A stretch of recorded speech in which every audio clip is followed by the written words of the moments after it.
1-2-1-2, tapos rhyme scheme, ganyan siya bibira. Isa boxing, mayroong timing, feints, etc. Diba? Like kung usapang footwork, dapat Sanji.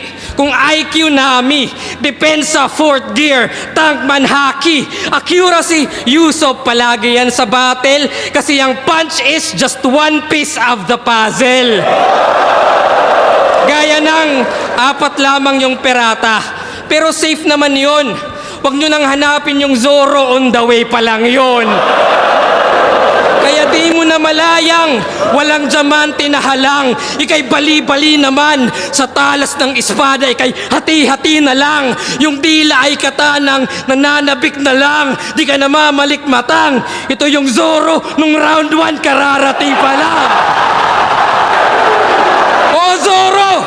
And watch my blade slice. May katana all 3, parang basag yung Saint Ice. O Zoro pa rin. Kung sino rivals, sa lip merong katana, isa buhay finals. Dede.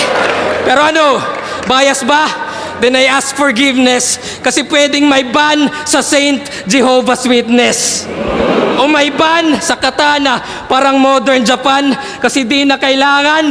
O may lip sa saint, parang humalik sa simbahan. Pero kahit anong combo, andyan ka pala. Sorry brother, di makarelate sa semis kasi laglag ng quarters.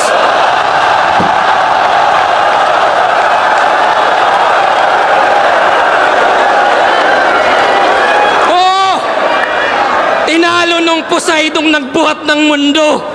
Ang bobo!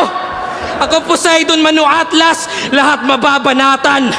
Pati semi-finalist para bang naging kalaban. Old gods yung galawan, current gaganahan. Ito'y ultimate ni Zeus, lahat matatamaan.